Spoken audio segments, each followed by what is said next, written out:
should work, you know. Don't just sit idle at home and not do any work, but we should work for Krishna, you know, and then not just getting the gyan and everything, right? And so we should work. And Arjun was advised to work too. And Arjun was being told that you fight, you know, because that is his duty as a Kshatriya. So we are also, most of us I see here, is a Gruhastha. So we do Gruhastha duty, and at the same time we do this work for Krishna, and culminates all this work into bhakti. That's what we have to do. So we are on text number 2, you know, and in that Krishna further explains that what is the real difference between bhakti yoga and what is the renunciation. You know, renunciation means the tyag or yoga. What is the difference? So that is all explained to here. So we'll read that, and then we'll try to understand, and then try to memorize it a little bit, and we try to apply in our life a little bit. That's what we will do. And so I will read this and you can follow me. Yeah. Om Namo Bhagavate Vasudevaya. Om Namo Bhagavate Vasudevaya. Om Namo Bhagavate Vasudevaya. Yam Sanyasam Pur Yogam Tam Vidhi Pandava. Yogam Tam Vidhi Pandava. Nahi asanyasta sankalpo yogi bhavati kaschan yam sanyasamiti prahur yogam tam vidhi pandava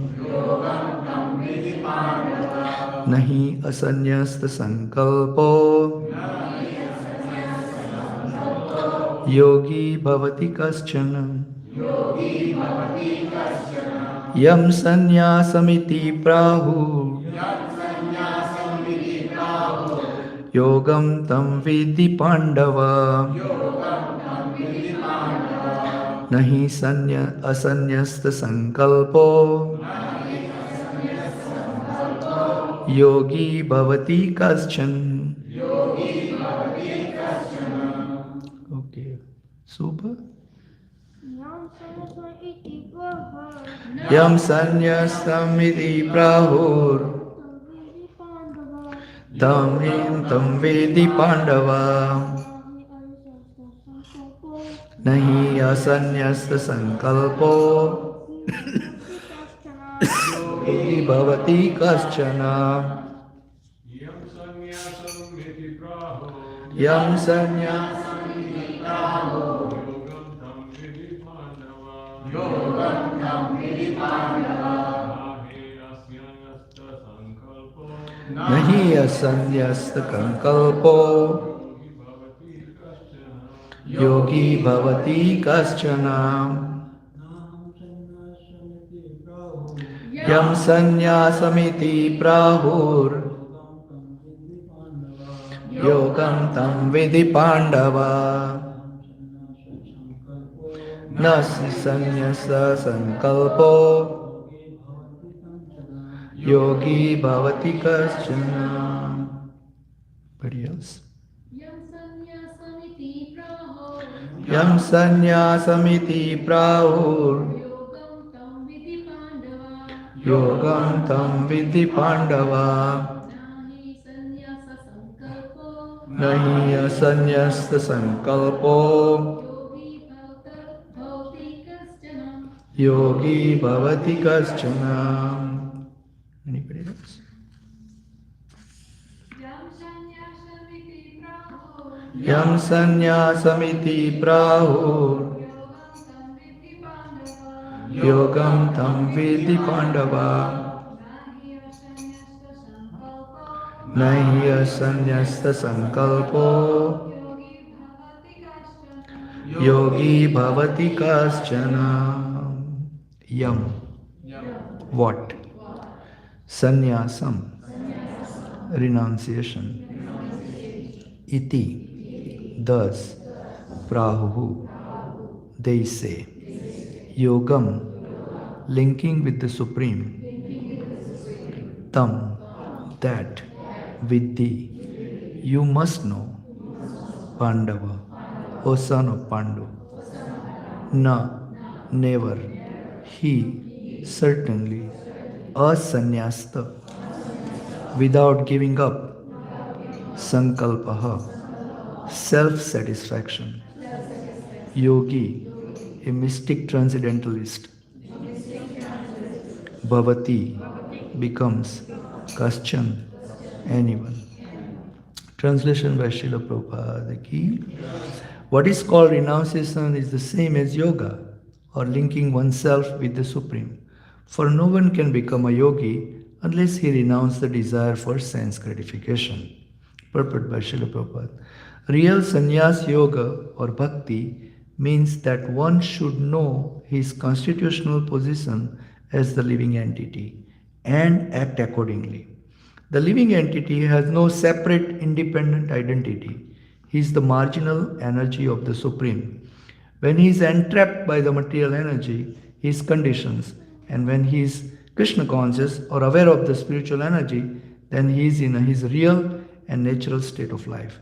Therefore, when one is in complete knowledge, one ceases all material sense gratification or renounces all kind of sense gratificatory activities.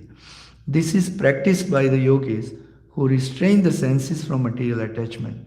But a person in Krishna consciousness has no opportunity to engage his senses in anything else, anything which is not for the purpose of Krishna.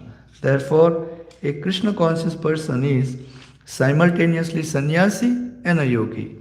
The purpose of the knowledge and restraining the senses as prescribed in the Gyan and Yoga process is automatically served in Krishna consciousness.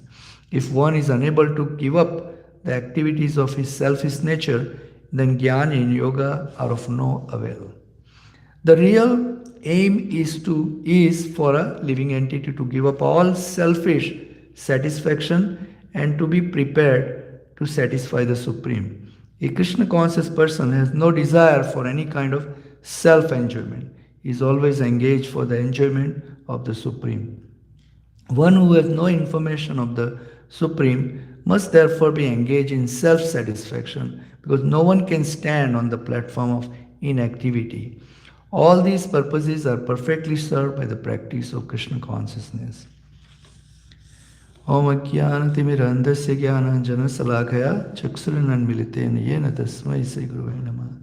Sri Chaitanya Manovistam Sapitam Yena Bhutale Swayam Rupa Kadamahyam Dadanti Swapadantikam Vandeham Sri Guru Sri Yuta Padakamalam Sri Gurun Vaishnavamscha Sri Rupanga Sagrajatam Sahagana Raghunathanvitam Tam Sajivam Sadvaitam Savadutam Parijana Saitam Krishna Chaitanya Devam Sri Radha Krishna Padam Sahagana Raghunathanvitam Tam Sajivam Sadvaitam Savadutam Parijana Saitam Krishna Chaitanya Devam Sri Radha Krishna Padam Sahagana Lalita Sri Vishakha Nitamischa He Krishna Karuna Sindhu Dinabandhu Jagatpate Gopesa Gopika Kanta Radha Kanta Namosute Tapta Kanchan Gaurangi Radhe Vrindavaneshwari Rishabhanu Sute Devi Pranamami Hari Priye Vancha Kalpatarubhyasya Kripa Sindhu Devacha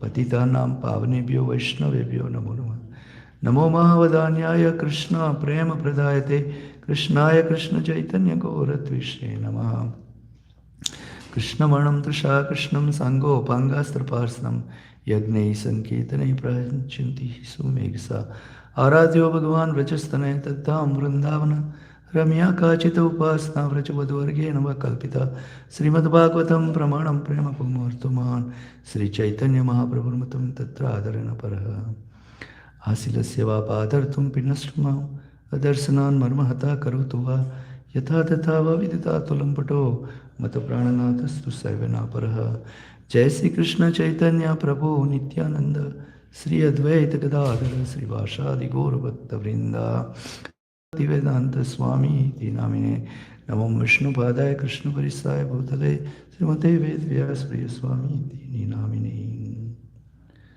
So, in text number 2, chapter 6, it's a part of the Sankhya Yoga, which is also part of the Jnana Yoga. Krishna says, Yam sanyasam iti prahur yogam tam vidhi pandava nahi asanyasta sankalpo yogi bhavati kaschana. So this is beautifully explained that why we should stay Krishna conscious in our life, And if what are the benefits, and you are already reached to that platform, it says, right? So this Mangalacharana we speak is given in our Bhagavad Gita in the beginning. If anybody is interested, they can read, they can memorize it, and you should speak every morning. It is asking the mercy of our gurus, and mercy of Krishna and Radharani and everybody. And by getting through their mercy only you can speak, or you can do any activities you want to do, or, and that you should realize it, And that's why we speak before we start this. Our process is that whatever we speak here is already been spoken by our Guru Maharaj and Acharyas, and we just follow in the footstep of them, so that we are not changing anything in this. It's just we are reading whatever they have given us to. It is a descending knowledge, all the way came from Krishna, and we are now speaking, and it can affect the soul, because it is in entirety is a pure knowledge and the pure words of Krishna. So it affects the soul, and that's the reason we just speak, We don't have any ability to do some research and say, I think like this it should be, and this is my own thing. No, this is Prabhupada spoke, and Prabhupada spoke whatever his Acharya, his Guru Maharaj spoke, and his Guru Maharaj spoke whatever his Guru Maharaj spoke. So we are speaking the same way here, and that's why we ask the mercy of our Gurus, ask the mercy of Krishna and Radharani, ask the mercy of Chaitanya Mahaprabhu and Nityananda, that we can speak whatever they spoke, It is not our ability to speak also. So that's why we ask for the mercy. If you are so much fond of speaking the Hanuman Chalisa, anybody memorize Hanuman Chalisa? In the last stanza, what does it say?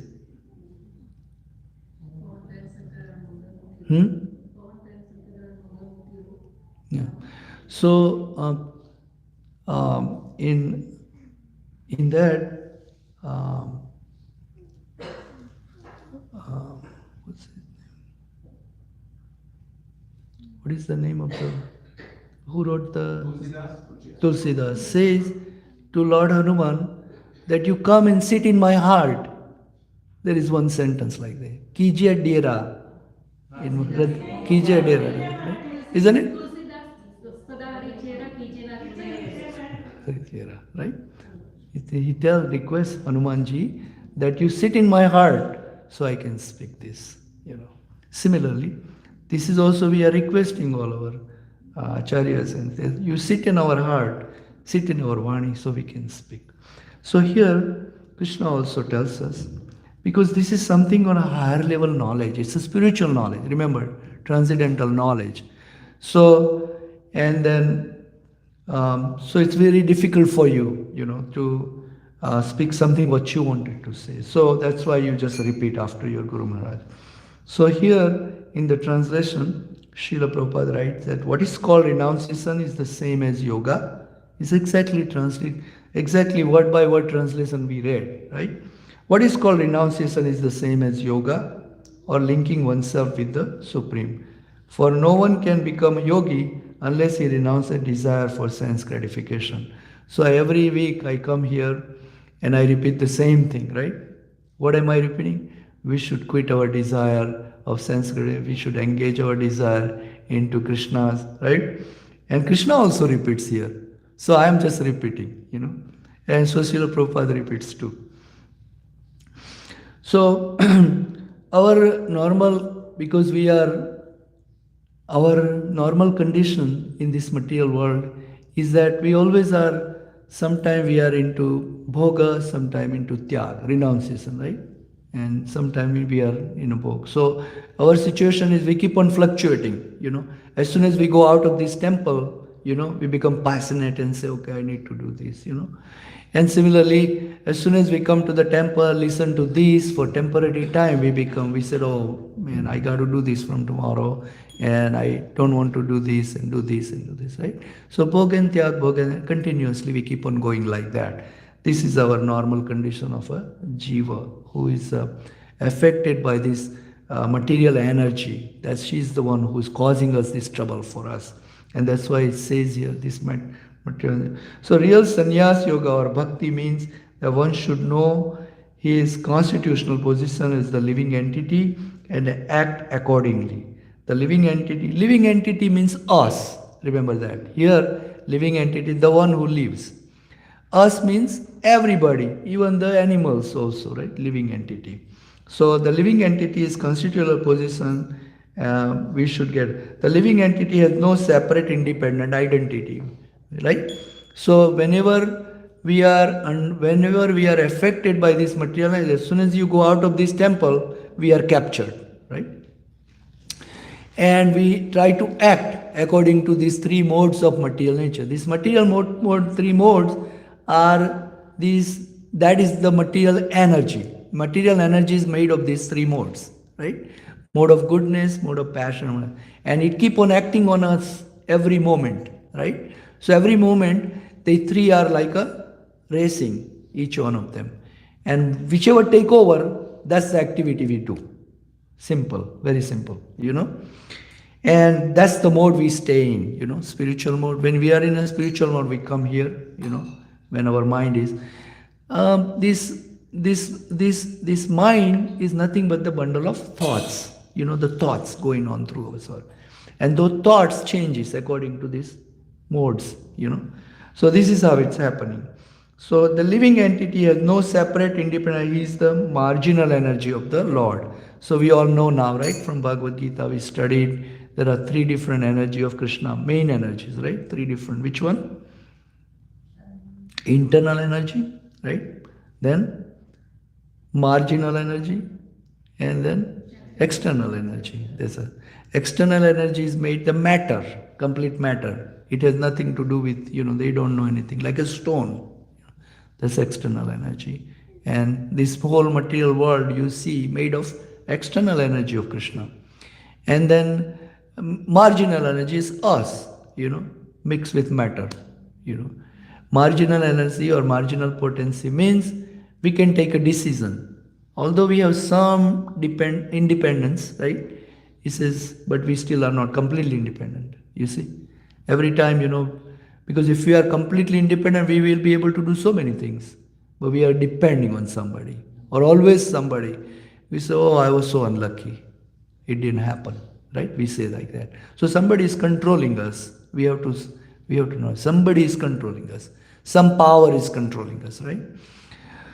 So, in Krishna says that I am that power,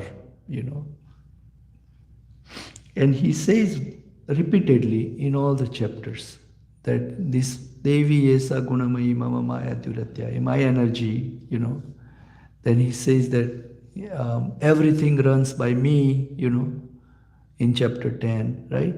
And I control everything. He said, I'm the controller. According to Bhagavad Gita, he keep on repeating this thing, And then he keep on saying, I sit in your heart and take you everywhere. This is how we are being controlled, So this is why it says that when he is entrapped, so when we are entrapped by this material energy, that is entrapment, that we are controlled, we have no separate independent identity or independence. And that's why but we can make a decision which way you want to go. We can make that little independence is given to us, which make the decision right or left, which way I want to go. That's why it's marginal.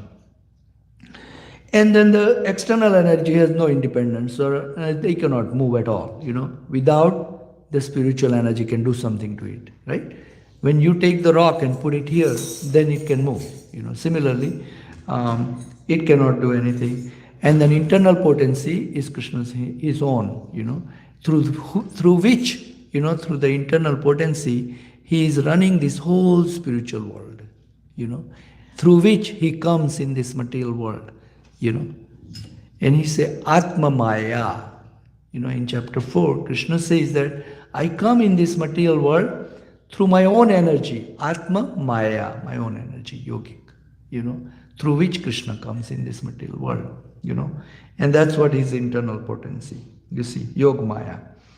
So when the living entity is entrapped by material energy, he is conditioned, and when he is Krishna conscious or aware of the spiritual energy, when he is in his real and natural state of life. So actually, we were free and we were liberated. We didn't have a control of this material energy at one point. When? Nobody knows. Do you want to find out? It'll take you millions of years, or maybe never you find out, right? So that's why this is studied Shastra, and given it to us. We should study and apply and understand and try to focus on it. Because you cannot go, right? You are given barely 75 to 80 years. When would you study all these and find out when actually I got connected with the material energy, right? We would not know, because many, many millions of years ago, this thing happened. Krishna created us. We are part and parcel of Krishna. And we got been created, and we came here through our own desire to enjoy this. We just came in this material world on our own. We say, I want to go. Krishna says, you want to enjoy separate than me? Okay, go ahead. I give you this complete atmosphere to enjoy. But there is a law in karma, right? That he put in for us. Because otherwise everybody will be doing whatever they want, right? So because of that, and then we will never realize that how liberated we were and what platform we were.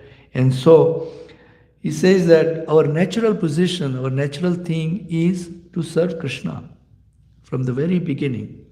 But we fall down from that platform and we are called fallen because we fell down. And we were Kshar, but we became Akshar.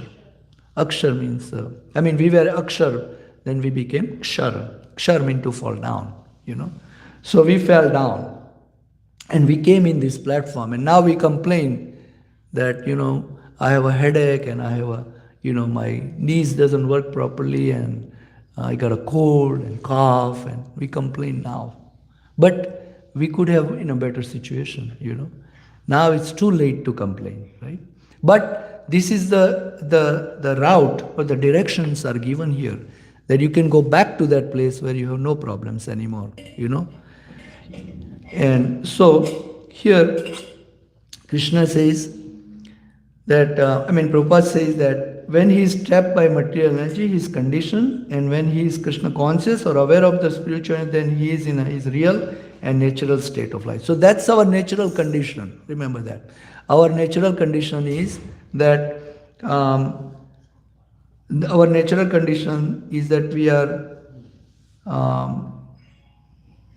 we are Krishna conscious. That's the natural condition. You see, when we are entrapped by the Maya, we are not Krishna conscious. That is our conditioned state of life, Krishna bhuliya jiva bhogavancha kare. Because we forget Krishna, so then we start saying that I need to enjoy, and I try to find this lot more pleasure in some other stuff. When we go out of here, and you say, okay, let me go to the casino now. Let me go to a nice restaurant now. Like that. Let me go to Los Angeles. Take my friend over there. What's the big deal, right? We say like that, because we forgot Krishna. We forgot our service. We fell down from the position. We say, let's go, So this is our position. Sometimes we are in a box, sometimes we are in a, tyag, like that. It keep on going. And there are three kinds of people around, right? You know all of them. Three kinds is the one who is actually a yogi, one who is a bhogi, and then one who is a bhakta. There are three kinds. So if you drop $100 bill, what will the bhogi do? He will first watch that nobody is watching. Then he put it in a pocket. That's what the bhogi will do, right? And the one who is yogi, what would he do? I'll share some with Krishna. No, that's yogi would say, I have nothing to do with it. Let it be there, right? Yeah. But the bhakta would think that way. Bhakta, the one who is Krishna conscious, he said, let me offer it to Krishna. And let me find the owner of the person who has lost this and give it back. So, I know you all are in a mode of either yogi or bhakta. But I just wanted to say this. Therefore, when one is in a complete knowledge, one ceases all material sense gratification, and or renounce all kind of sense gratificatory activities. It's very difficult, right? I mean, that when somebody says something, you say, can you come with me? And we say, okay, let's go. What's the big deal about one time, right? Then your wife says, let's go. The whole day you are at the temple. Do you have anything else beside temple or not?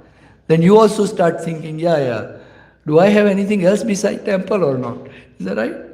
That's what we think, sometimes. And then you go in that way, You say, okay, let me do that. And then, so these are sense gratificatory activities, because you go along with them. And this is practiced by the yogis who restrain the senses from the material. So what happened? How do yogis do? Yogi means to yog means to link, right? Link with who? That we know from this temple, but how about other people? What do they do? What do they link with? Huh? Yeah, they link with something like a light or something. They try to remember their grandpa or brother, link somebody, right? Yog means to link. So you link with somebody, right? You try to remember some light or maybe demigods or something you try to remember, right? So in the yogic process, but you cannot control your mind, right? Very difficult to control your mind. So you try that, how can I control my mind? And that's what it's called here, that yogi also try to do this, restrict themselves to do certain activities, It's okay, I don't want to do this, And forget about going to LA. Let's go to the, jungle and do the meditation, or go to this place and do the meditation. This is how you do it, right? So, he also pushes away these material activities, keep on pushing away. There is some, success, but you cannot be very successful because very hard process, very hard process. But the goal is the same. Goal is to link with Krishna, link with God, So it says that in that also you fail, into this yogic process, That's why if you attach the activity, more and more activity to Krishna and stay focused as a Krishna conscious, then it's a better deal. It says that this is a practice by yogis who restrain the senses from the material attachment. But a person in Krishna consciousness has no opportunity to engage his senses in anything which is not for purpose of Krishna. So I think a lot of you, when you go out, right, out of town, do you miss the temple? Yes. Yeah. A lot of you say, you come back and you tell me, oh, I missed it. I wish I would not have gone there. Because you miss this activity of coming to the temple, coming to engage into the service of Krishna. And so this is exactly what it is here, that Prabhupada explained that. But a person in Krishna consciousness has no opportunity to engage his senses in anything else but this, Because you just kind of desire that, okay, when will be that Saturday, when will be that Sunday, I will come here, I will meet all my friends, and there is a real desire, to engage in service of Krishna consciousness. So you don't have to have a separate efforts to link yourself with Krishna. Yeah? Yogic process is a separate process. You have to go somewhere or sit in a very, very place where there is nobody, a quiet place, and you have to meditate in separate efforts. Here there is no separate efforts. You just come, you just do whatever, you engage, you give your ear, you give your eyes, you give your lips, you give tongue, I mean to say, you give your legs, everything in Krishna consciousness. Just automatically you get it, right? So there is no separate effort. So that's what it means here, that anything which is not for purpose of Krishna, everything is Krishna consciousness. Yeah. So you are already on that platform. What a big achievement for you. Just coming and getting engaged into the service through this. Therefore, a Krishna conscious person is simultaneously a sannyasi and a yogi. Because you already left all those material activities right now, you are here, and you attach to this spiritual activity, you are sannyasi, right? And at the same time, you are linking your mind also into this because your mind is here, into this. So you are also yogi. So you are already sannyasi and yogi, it may not last for a long time, but you are some time, that much time you have given it to Krishna, So the purpose of knowledge and of restraining the senses as prescribed in the jnana and yoga process is automatically serving Krishna consciousness. Automatically you are becoming this, If one is unable to give up the activities of his selfish nature, then jnana and yoga are no avail. So here Prabhupada says that if you are jnani, but you are not able to, give up all these activities, then what is the use of? Or you are yogi, but you cannot detach from all the activities, material activities, then what is the use? That is what it is explained. Like we visited one temple today, but there is no knowledge. You just and you go and you look and it's so beautiful. Okay, goodbye. What is that? We have to have equipped with the knowledge. And you come here, you should hear Krishna Katha every time you come in here, right? When you are in the arti, So, but we are not just, you go and visit the temple and, oh, beautiful marble, crystal, very, very nice looking, That's not the goal, The goal is education.